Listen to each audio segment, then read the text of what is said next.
Fantasy Intervention.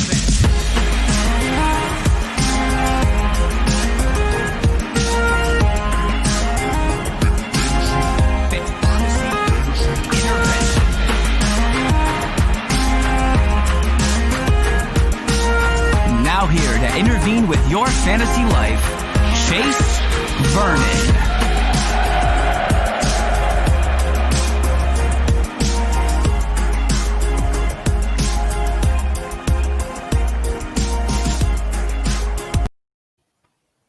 Yeah, I don't really know how to actually come down out of that and actually make it, decrease the noise. But hey, it's our first try.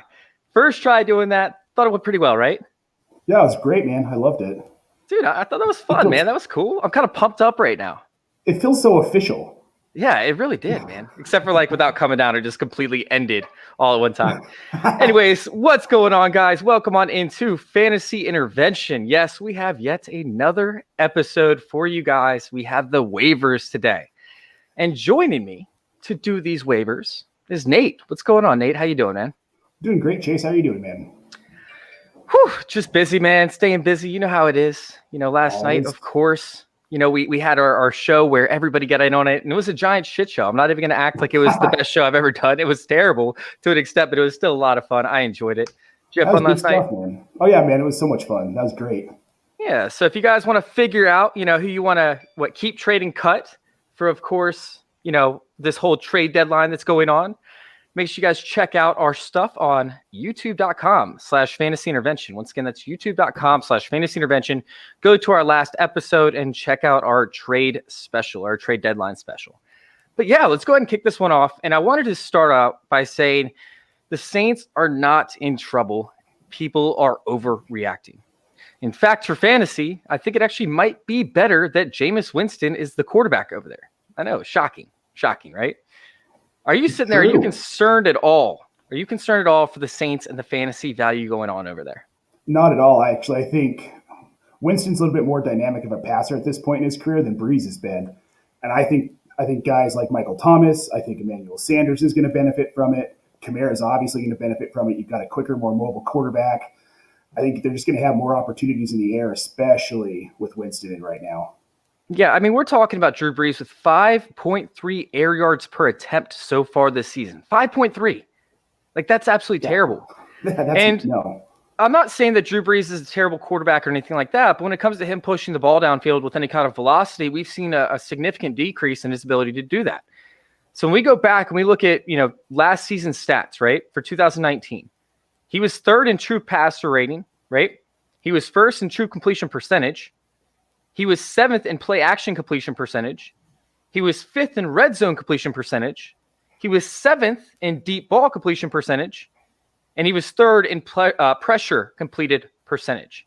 Meanwhile, clean pocket completion percentage, he was number 2. This year, we're looking at third overall for true completion percentage, which is great. But then when it comes to play action, he's 13th. When it comes to red zone, he's 19th. When it comes to pressured completion percentage, he's 20th. So there's just certain things that are falling off for him big time. Now, he's still throwing an okay deep ball, but my concern is how often he's throwing that deep ball. And once again, I'm not saying that Drew Brees is bad. He's extremely efficient overall as a quarterback, but now we have Jameis Winston and a combination, of course, Taysom Hill stepping into an extent. So this is something as to where I could actually see a lot more, downfield targets moving forward and a lot more air yards per attempt. This could end up helping out Emmanuel Sanders. This could end up helping out another guy who we're going to talk about here, very soon. And of course, Michael Thomas could benefit along with the tight ends. We know that Jared Cook can get downfield and catch some of these deeper targets out of that seam position. So it's something looking forward as to where Winston could actually be a little bit of an upgrade, right? We already know Winston has all the talent in the world. He was first in passing yards last season. He was second in passing touchdowns last season, and he was fifth in yards per target. If he can get utilization out of Kamara and he starts to check down just a little bit more often than he did with Tampa Bay, right?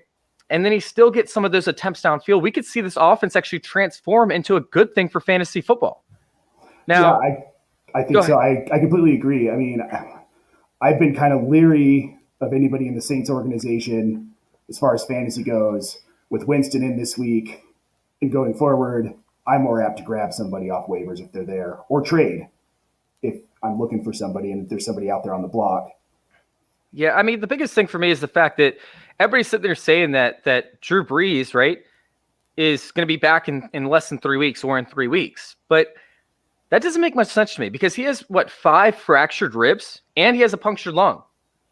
Like, have you guys ever had multiple cracked ribs and a punctured lung before? Because, I mean, I haven't, so I don't really know. But I'm assuming that's very, very uncomfortable, right?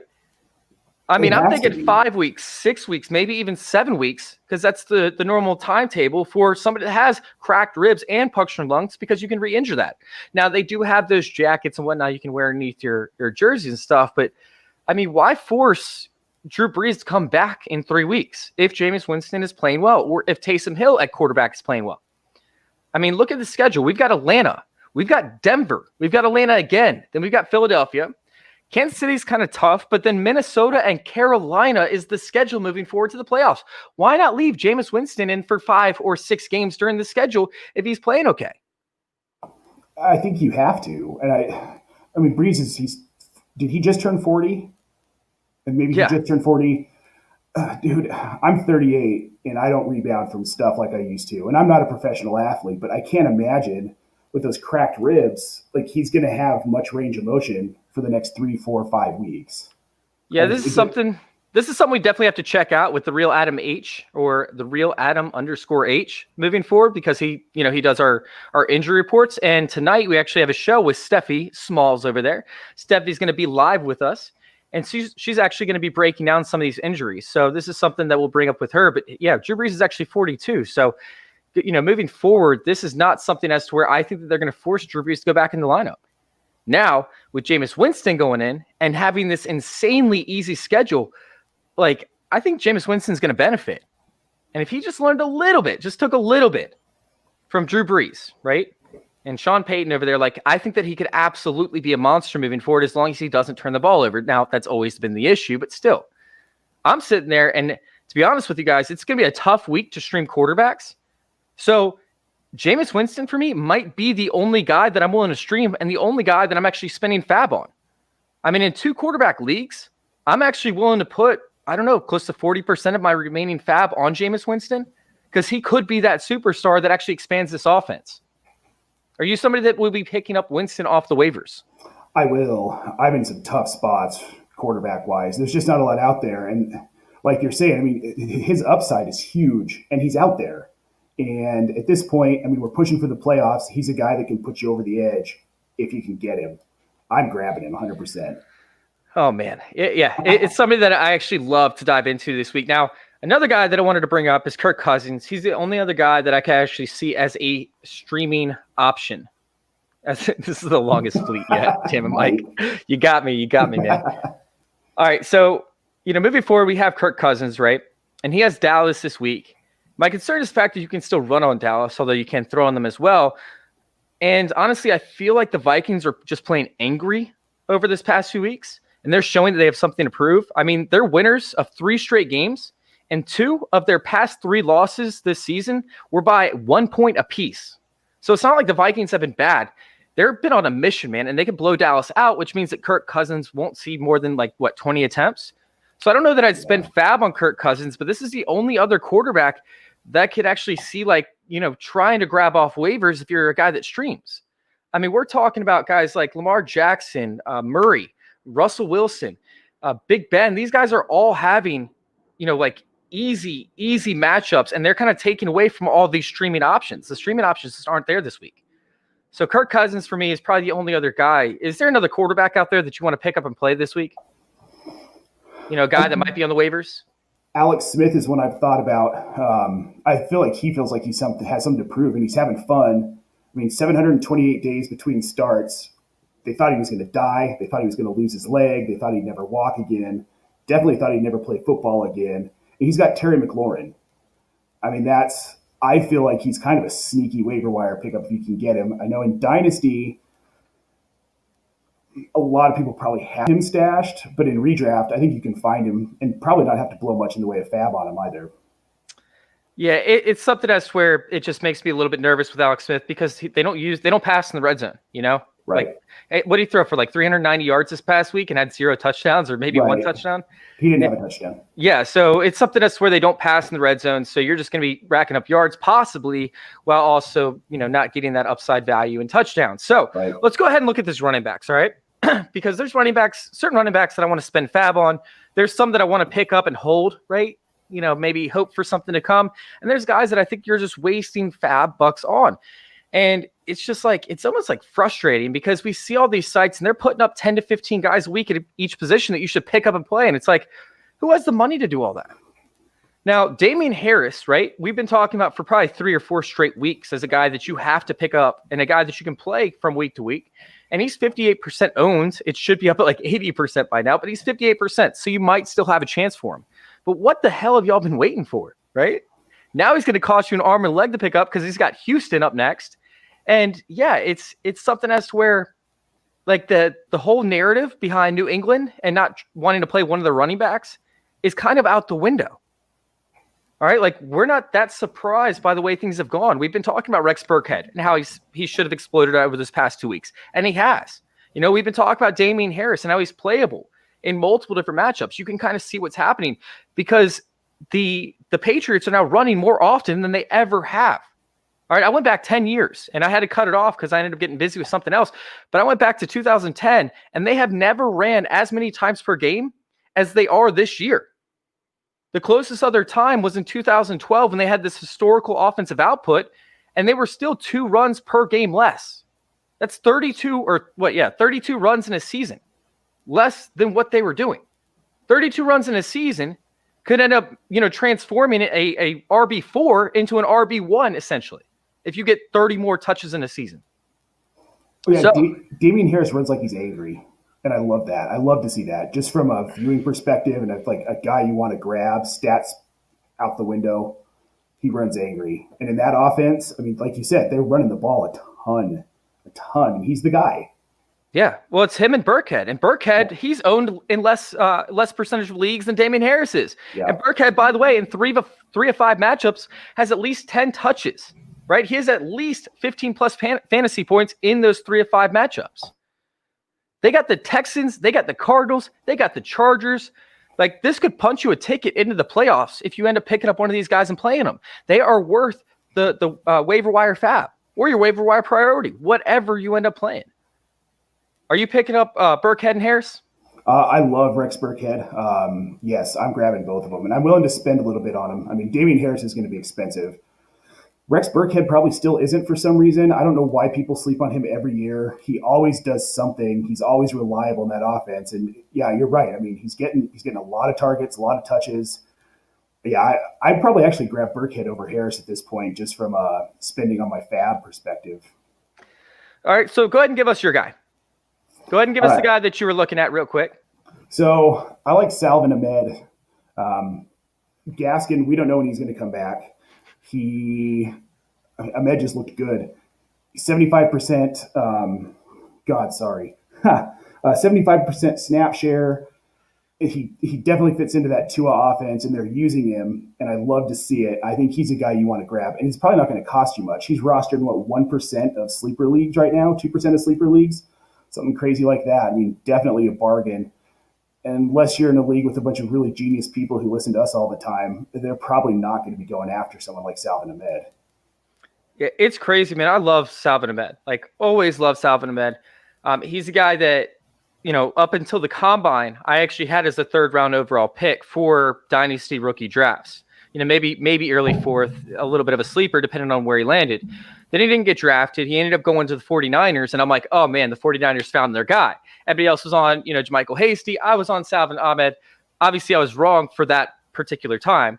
But then he goes to the Miami Dolphins, and he's showing everybody why I had faith in him, going into the season, and why he was one of my top running back rookies for, sleeper perspectives. And boom, he's going out there and he's proven it, like 5.8 yards per carry, just smashing faces. Now, my concern with Ahmed is the fact that when Gaskin comes back, then we're going to see a drop in touches, obviously. But, Gaskin hasn't always been like that model of health, right? And he honestly, we didn't even know he was going to be the starting running back going into the season for Miami. So if Salvin starts to split carries with him, and proves that he's a better running back in space, which, by the way, he looks amazing, we could see Salvador Ahmed actually, kind of force Gaskin to take a reduced role.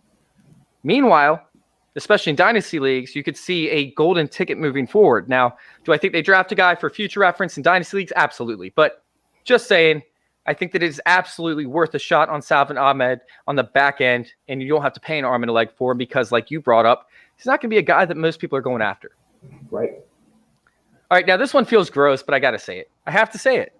And, I was like, pump the brakes last week because I was going to say him last week, but then I decided not to because he got put back on the practice squad. He got activated again, and he has grabbed my attention. And honestly, I loved this guy who I'm about to mention. I loved his physical attributes. He was just never in the right season. Never in the right system. So now he has Anthony Lynn, right, as his head coach, who's a running back head coach, right? He came from, I believe, it's Buffalo. Worked with bunches and bunches of different running backs, and he has gotten the most out of his guys. And yes, that is Kalen Ballage. Kalen Ballage is an absolute waiver wire pickup because guess what? He has the Jets this week. Eckler, dude, his hype video where he's like, guys, I'll be back soon. It was him running a straight line at 40% of Eckler's known speed. I don't understand the hype behind that video. It made no sense to me. That just showed me how far away Eckler was, which is week 13, week 14. Dude, Kalen Ballage is a pick up and play this week up against the Jets. How do you feel about Kalen Ballage? Are you calling it? I was really hot on Troutman Pope, and I kind of beefed him up last week in some of my columns and on our podcast, and I was wrong, man. Ballage looked good, and I think Ballage is the guy until Eckler comes back, and I think he's somebody I'm definitely wanting to grab.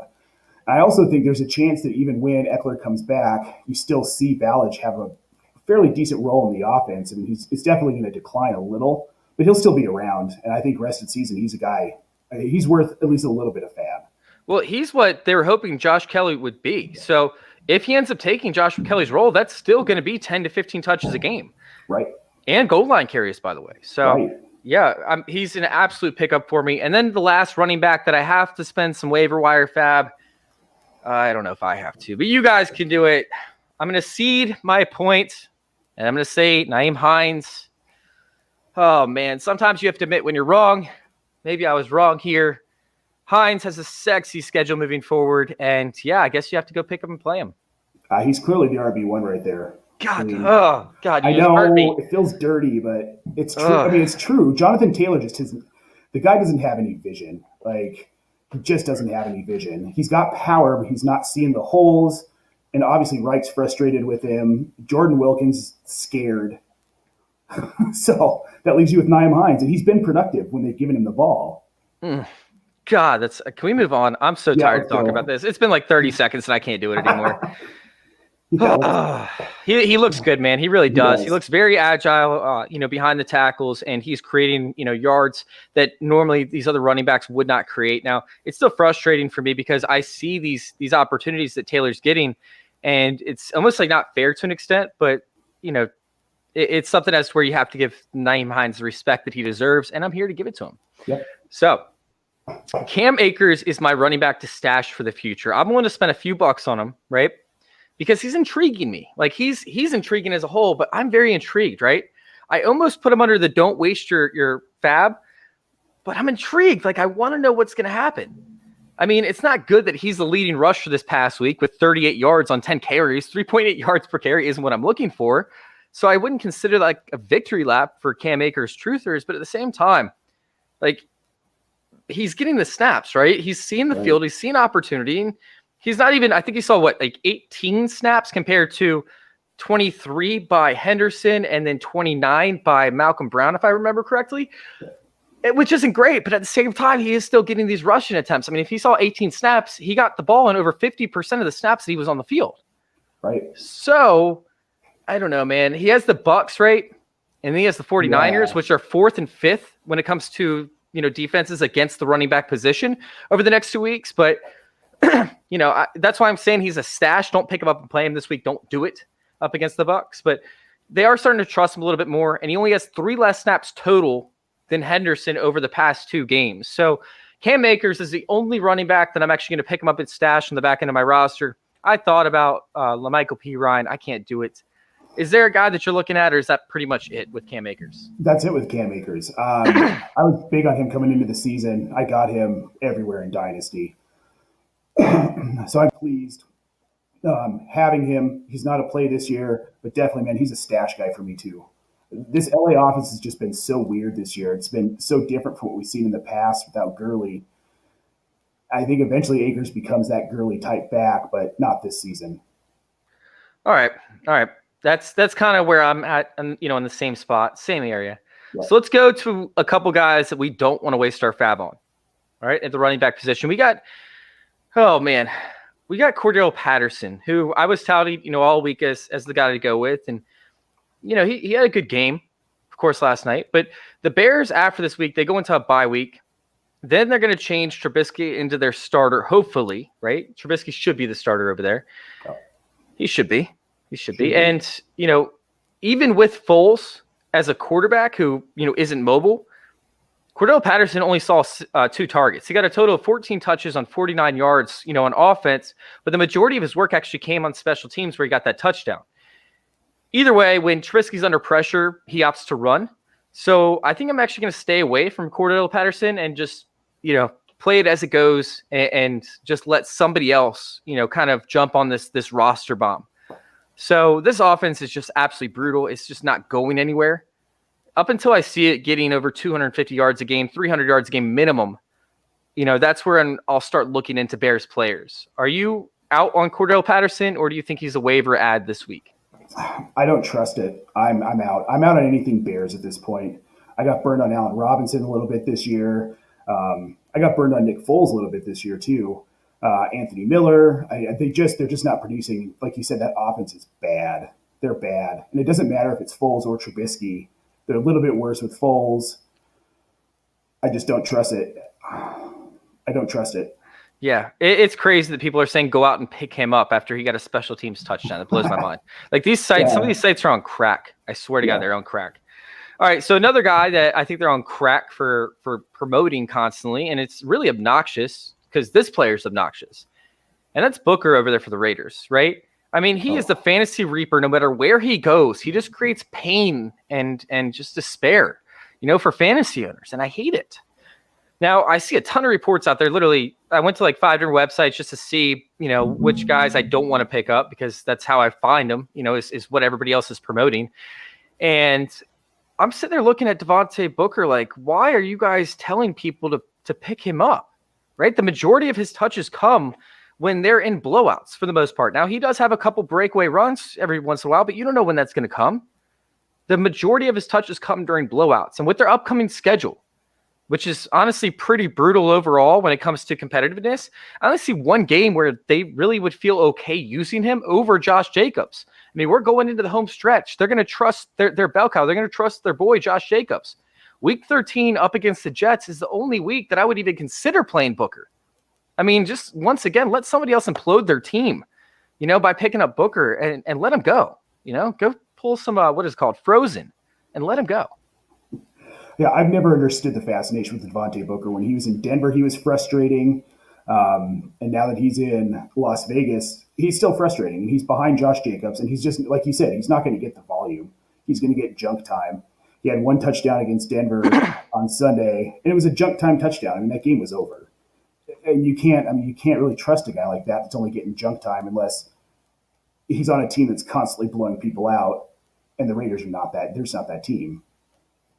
So I will say real quick, Abagovich. Did I say that right, you think? Abagovich? Abagovich. That sounds better. Abagovich asked about Taysom Hill in the tight end position. We will be covering that. We will be covering that here shortly. So just want to give you a heads up so you do stay tuned. All right.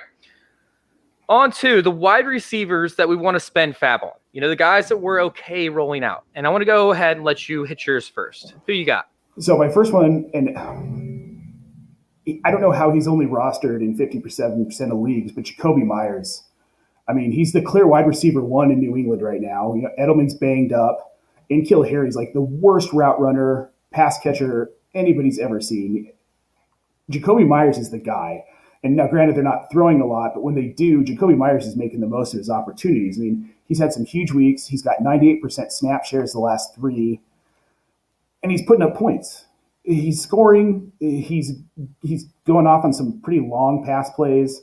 And he's dynamic, and Cam Newton seems to really like him, and I think that's the biggest thing. When Newton finds his favorite, that guy tends to feast. And Myers is a guy that I see feasting, and they've got a really good schedule coming up, like you kind of touched on. We've got Houston, Arizona, and the Chargers coming up, and I think that's an opportunity for Myers to continue to feast. And he's a guy that can get you into the playoffs. And I'm okay with spending fab on him.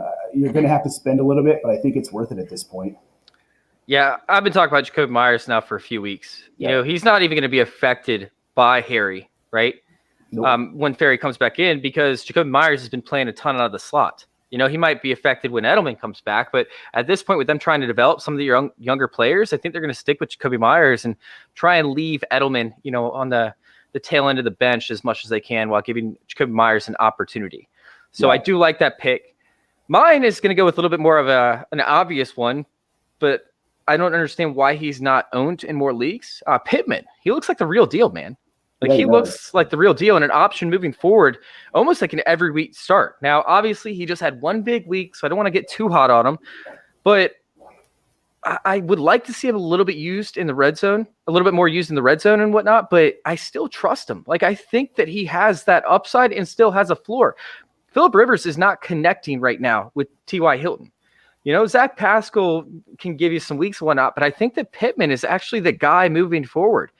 I'd be really interested to see if Pittman can actually finish out as, you know, a top 5 wide receiver at the rookie position moving forward. I think it's possible. I definitely think it's possible. I mean, the kid's talented.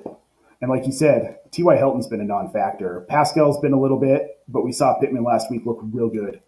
And I think he's a guy I'm going to grab. The biggest thing was his schedule remaining. So he has Green Bay, right, this upcoming week. But after he faces Green Bay, the best defense that he faces is 18th up against the wide receiver position. All the rest are in the late 20s and 30s range. So he's going to be going up against some of the worst defenses in the NFL when it comes to covering the wide receiver. I think it could be an absolute smash. Yeah. I love Pittman. Yeah, especially with Nyheim Hines being the RB1 there. God damn it. I'm sorry. All right, go ahead and give us your next guy. All right. So I really liked Jakeem Grant. I've liked him the last couple of weeks. I wrote some notes on him like 3-4 weeks ago. Saw a couple of catches, liked his hands, liked his route running. With Devontae Parker healthy, he still got, what did he have? Oh, he had I didn't write it down. He had a lot of targets. He had 4 catches, but he was efficient in those 4 catches. I think he's a guy that Tua's going to start to like a little bit more. And with Preston Williams out, I mean, he's the wide receiver 2 in that offense right now. And Tua likes to throw. And I just think that he's a guy I want to grab. Well, they're pretty much the same height. So they can skirt through the defenses and hit him underneath, you know? Right. So he saw 5 targets this past week for 4 receptions, 43 yards, and a touchdown. I will say I'm a little bit cautious when going after Jakeem Grant because his touchdown actually came on a play where I thought that Devontae Parker actually had the touchdown. He didn't end up catching it, whatever the call was. I missed what the actual call was. Anyways, Jakeem Grant got the next play and got a touchdown in there. So I'm a little bit more hesitant on Jakeem Grant. Plus, I think that Gesicki is actually going to see the biggest uptick in targets with, of course, Preston Williams being out. So we'll see what happens with that moving forward. I like Jakeem Grant, but I'm a little bit hesitant on going and spending a bunch of fab on him. Right. If I want to throw like $2 or $3 on him, I'm good with that. But that's pretty much where it's going to max out. Now, let's go ahead and hop on to my next guy, and that's going to be Gallup. I'm feeling weirdly good about Gallup, all right? Like, I know this is strange to hear, right? Because Gallup has been struggling so far this year, and it's not necessarily his fault. It's the fact that Dak Prescott has no idea how to look left, right? He just, it's the whole thing with, what's it called, Zoolander, where you can't turn left. Prescott just couldn't look left. So that was part of it. Meanwhile, we had Andy Dalton come in, and Andy Dalton hit him on seven targets in his first game or whatever the case was. Either way, Andy Dalton is coming back off the COVID list, and I believe that he is playing this week. I believe he's the starting quarterback for the Dallas Cowboys. I know that he didn't see it the following game with Gallup, but Gallup still can see that opportunity if Andy Dalton is giving even a quarter of the time that he was given, in the Redskins game. So I'm sitting there, and I'm actually really liking Gallup moving forward for this week, especially since they have Minnesota, which is a huge deal, obviously, because Minnesota has been so bad up against the pass. I'm sitting there and I'm looking at a potential uptick in targets from Gallup, and I think that he could absolutely get a touchdown this game on probably 5 or 6 catches minimum. How are you feeling about Gallup? Are you going to wait and see what happens, or are you willing to pick him up and play him this week? I'm kind of going to wait and see what happens. I had him earlier in the year. I traded him away because he just wasn't producing. Well, like you said, Prescott doesn't look left. And he did. The uptick with Dalton was nice. I loved to see it. I started him that week in one league, paid off for me. I'd love to see it. I'm just a little bit cautious on it. I've been burned by him in the past. I guess it's just kind of a gut feeling for me. I'm just going to wait and see. But if he blows up this week, I'll drop Fab on him if I have to. Makes sense. Problem with that. Makes sense. All right. So let's go ahead and let's go on to the wide receivers to stash for the future. And I actually have a few guys I wanted to talk about here. The first one being Traquan Smith, which I believe Cooter actually brought it up earlier. Traquan Smith so far has been miscast, with Michael Thomas being out with an injury. Traquan Smith is a deep threat receiver, right? In college, he had 14 yards per reception, 15 yards per reception. In his final year, where he had over 1,000 yards receiving, he had 20 yards per reception. Last year, we started to see a little bit of a breakout towards the tail end of the season. And, honestly, he just hasn't gone back into that role that I want to see him in. Now, when I'm sitting there and I'm looking at Traquan, I'm seeing a bigger, faster, and more physically gifted player than Michael Gallup, who plays essentially the same position. The only situation is his situation and the fact that Drew Brees doesn't pass it downfield very often. Now, if I had to sit there and I had to pick 2 other teams that I would would rather not have him on, it's going to be the Ravens and the 49ers, right? But outside of that, I would never pick him as an ideal situation to be on the Saints.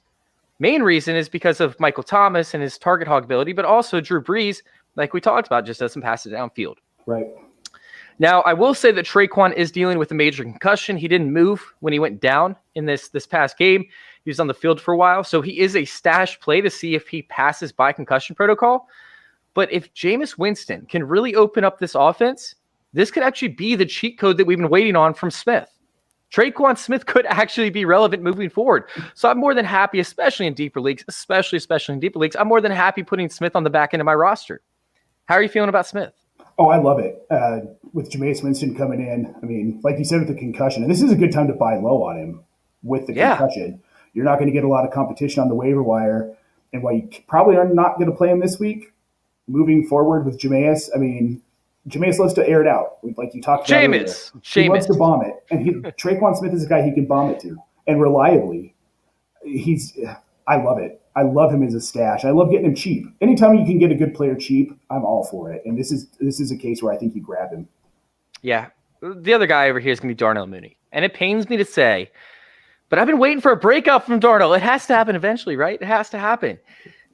The reality is I'm hoping that Trubisky comes in, after their bye week as a starting quarterback. I'm crossing my fingers. I don't trust Matt Nagy to make the right decision, but it could happen if Nick Foles is forced out for an extended amount of time.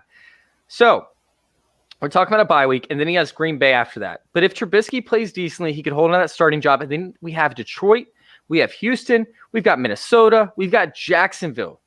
Jacksonville's week 16. Darnell Mooney's stats under each quarterback prior to week 10 goes as follows. With Nick Foles, he's played 26 quarters. And once again, I did this prior to this past week. But Nick Foles has played 26 quarters with 24 completions on 47 attempts. That's a completion percentage of 51.1% for 262 yards, 1 touchdown, 2 interceptions. Meanwhile, Mitch Trubisky has played 10 quarters with Darnell Mooney, has 7 completions on 8 attempts. That's an 87.5 completion percentage. Meanwhile, he has 86 yards, 1 touchdown, 0 interceptions. If we extrapolate those stats to make it even, Mitchell Trubisky in 26 quarters would have 18 completions on 21 attempts. Once again, 87.5 completion percentage, 295 yards, and 3 touchdowns. If I sit there and I factor in the past 4 quarters for Nick Foles, it's going to get even worse because Nick Foles completed 2 receptions or 2 passes to Darnell Mooney for only 3 yards. So it'd be even worse than what it was. The only way that Darnell Mooney is going to be relevant from here on out is if Mitch Trubisky takes over as a starting quarterback, which could happen. Are you somebody that wants to stash Darnell Mooney and see what happens, or are you not going to touch him because you feel like it could be a waste of time and roster space? I've already stashed him in a handful of places. Okay. I got on it last week. And I agree with you. I think he's dead weight with Foles on your roster unless you're in a much deeper league. But if Trubisky comes back, which is the smart play from Nagy, which means that Foles will probably start after the bye. But if it is Trubisky, he could have a huge end of the season. Huge end of the season. The guy's so talented. He just needs a quarterback who can throw it to him. Like, it's all he needs. He is so good, man. His ability to burn, these corners is just insane, man. Like, I know he's not Tyreek Hill, but he reminds me of like a young Tyreek Hill when it comes to his ability to get open downfield. Absolutely. I'm not saying he's anywhere close to him. I'm not saying he's going to be him, but his ability to get open downfield is phenomenal for a rookie at this point in his career. Yeah. So, on to my last guy, and that's going to be Cordell Hodge. Right? Cordell Hodge is the technical third-string receiver over there, but he is the deep threat for the Cleveland Browns. And Cordell Hodge, I predicted that he would do well over this past 2 weeks up until I saw the weather reports, and then obviously I had to change that. But the weather reports have been brutal for him. Absolutely brutal. I mean, the wind when they played, the Raiders? The wind was throwing the ball around, so there were going to be no deep attempts that week. And then they had the Texans this past week, who, we saw the weather once again, which was absolutely terrible. Now, Cordell does have Philadelphia, who, by the way, outside of Darius Slay, have not been good, right? Right. Then he has Jacksonville, and then he has Tennessee. And by the way, that's at Jacksonville and at Tennessee, so we shouldn't see those same winds and the same weather conditions. We should actually see, phenomenal ones. So if Baker Mayfield can get it downfield to these guys and they can be competitive games, like, I'm loving Cordell Hodge. I mean, he is that guy. He is that deep threat that can turn into these big plays. How do you feel about Hodge? The big thing for me here is if Baker Mayfield can get the ball downfield to him. He's been so inconsistent this year. But that could all change. He's been playing in some bad weather, like you said, the last couple of weeks with all the wind. If Mayfield can get it downfield to him, I love it. Absolutely love it. All right, so go ahead and tell us who you don't want anything to do with when it comes to the wide receiver position. So I know he had a huge week this past week, but Willie Snead, don't be fooled by it, guys. My big thing with him is that he's wide receiver 2 in an offense that just isn't really throwing the ball. I mean, Hollywood Brown hasn't been great, and he's the wide receiver 1 essentially there. So Snead had one good week. Awesome if you had him on your roster this week. Great for DFS in certain situations, but he's just not reliable enough to me to spend any fab on. Unless you're so desperate and there's no one else left and you have to get somebody in a slot just to get 5 points if you can. Yeah. I just don't like it. Willie Snead's a waste of time. I mean, I had to throw up his measurements over here on the screen. This is just embarrassing. Absolutely embarrassing. This is not a player I want to own, guys. I can understand he can be that check down receiver, and he sees a lot of targets when the tight ends go out. So that's always a good thing. But, when it comes to upside, he has a very low floor and a very limited upside. We probably saw the best game of his career this past weekend. Yeah, exactly. And I'm not exaggerating. I'm pretty sure it was it's up there, top 5 games of his career, if not the best game of his career. I believe it. All right, so let's hop over to the tight end position. All right, this tight end position this week is tricky, okay? And I'm going to start out with a guy that I've been talking about. I've been bringing him up with Mike on our show on Wednesday nights multiple different times, and that's going to be Dallas Goedert. All right? If Goddard is out there, he's got a sexy matchup up against Cleveland. And Cleveland, right, their numbers are showing off a little bit better than what they actually are. They started out rough. I don't know if you guys remember this, but they started out rough the first 4 games of the season. And then they faced nobody for the last 5 games of the season outside of Darren Waller, who, by the way, they did do a good job with, but there's not too many other options. And that game, like we just brought up on the Baker Mayfield side of things, that game was a mess. You could not pass in that game. So with that being said, Cleveland has looked, like I said, number-wise, a lot better than they actually are. And now they got to face Goddard with an offense that's kind of opening up. It's kind of blossoming. I understand they had a rough game up against the Giants, and I think the Giants are probably a lot better than what people are giving them credit for. But yeah, it's something as to where I think that Goddard could absolutely smash this week. I think he can melt faces, and I think he can finish up as the tight end 1 on the week. If Goddard's out there, I'm grabbing him. I'm grabbing Goddard if he's playing. Or if he's out there on your waivers, I mean.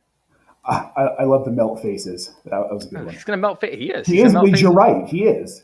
Yeah, I love it. I mean, that's a smash play for me. Go get him if he's out there. The other one, and this is the cheat code. So if you guys stay tuned until now, right? If you guys stay tuned in up until now, you're going to figure out my cheat code. And my cheat code's not difficult, right? The cheat code should be pretty obvious for everybody, and that's going to be Taysom Hill. Taysom Hill, who has tight end eligibility, who not only is going to see, targets in the passing game, line up as a wide receiver, right? Line up as a running back. He's also going to line up as a quarterback. And he's going to get some opportunity to throw some touchdown passes and run some wildcat. Like, this is just an easy answer. I mean, we saw Taysom Hill on so many snaps this past week, taking away snaps from Jameis Winston, even when Jameis Winston was doing well, and he was hot on some of those drives. Either way, like, Taysom Hill could end up putting up tight end 1 numbers while not even playing tight end at all. If we sit there and we look at his snaps last week, right? Because I did want to pull this up. I was trying to buy myself some time, so I had some time to pull up these snaps. We're sitting there last week, and we are looking at a total of, 22 snaps last week compared to Jameis Winston's 34. That's something that I want out of the tight end position every single time. And I know that he's going to have a rough time, providing results. But this past week we saw, I think the highest scoring tight end was like 13.1 or something ridiculous like that. So this tight end landscape being as barren as it is, Taysom Hill could be that cheat code the same way that Jalen Samuels was back, 3 years ago, where he was actually a running back and he got put in as a tight end because that's what he got drafted as. So I love some Taysom Hill in the tight end spot if you guys can play him there. How you feeling? I love it. I love Taysom Hill. He reminds me of Cordell Stewart, man. Yeah, it's just going to be too easy. Like, I'm picking him up and I'm playing him if I stream tight ends. Now, am I going to play him over guys like Kelsey? No. But if you're a little bit weak, if you're a little bit iffy, then you got to give him a shot over there. Yep. All right, so tight ends to stash for the future. And this is kind of funny because I'm actually going with another Saints tight end, right? And that's going to be Adam Troutman. That's right, Adam Troutman. Josh Hill exited the game with a concussion. And guess who came back to lead the Saints in tight end snaps? Who's actually done it, by the way. He's done it in, 2 weeks now. And has beat out Jared Cook in 4 weeks when it comes to snap percentages. Now, one was due to injury, but still, either way, he is still the guy that could produce a very massive week, and he's running routes out there. That's Adam Troutman. Adam Troutman, baby. He's got Atlanta. He's got Atlanta this week, right?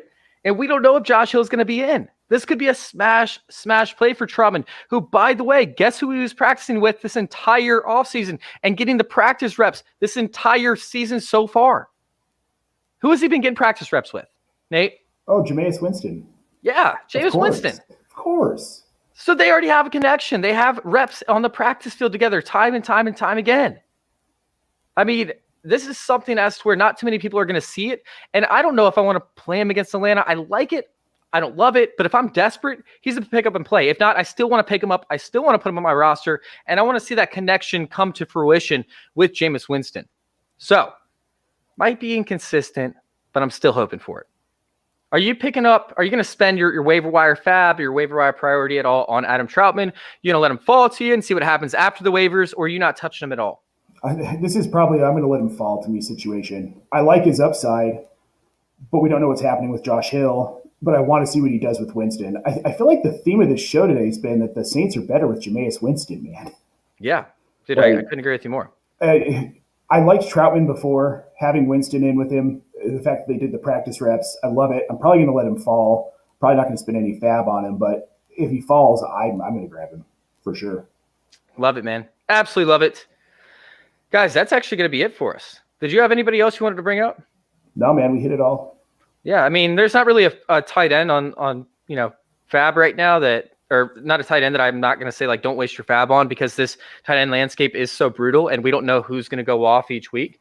So I don't really have a guy that I'm going to say, oh, don't go pick him up. It's going to backfire. There's not somebody out there like that for me. So, yeah, I mean, unless you want to dive so deep into like Colin Thompson, who's a tight end for the, the Carolina Panthers, who caught a touchdown on, his only reception on the season, don't go waste your fab on him. But yeah, anyways. Guys, I appreciate y'all tuning in. If you guys want to check out our stuff, you guys can find us at joinourcircle_. And also you guys can check out our sponsor, thrivefantasy.com. thrivefantasy.com. Go out there and sign up for Thrive Fantasy, guys. It's prop bets. You just pick 10 of them out of the 20 that you have, right? And you go and you build up lineup just like you would, DFS or a fantasy lineup. Go pick up 10 player props out of the 20. Go play them. thrivefantasy.com. And then when you go in there and you sign up, use promo code CIRCLE for Join Our Circle. Once again, that's promo code CIRCLE. If you guys put in at least $20, they'll match anything up to $50 for you guys, and y'all can go win money. It's super simple. Super simple. I absolutely love it. I wish I could play, but I'm in Virginia, so I can't. I did register, but I can't play. So anyways, guys, I appreciate y'all for tuning in. Nate, let everybody know where to find you real quick. You can find me on Twitter at Janejack2017. You can find my columns at in-betweenmedia.com and at IBT_media on Twitter, and with all the Join Our Circle crew. Yeah, man, we have a good time over there at Join Our Circle. Yeah, we do. Make sure you guys go check us out at joinourcircle_ on Twitter, and come check me out, FF_intervention. Thank you guys for tuning in again, and thank you guys for letting us intervene with your fantasy football life. We're out.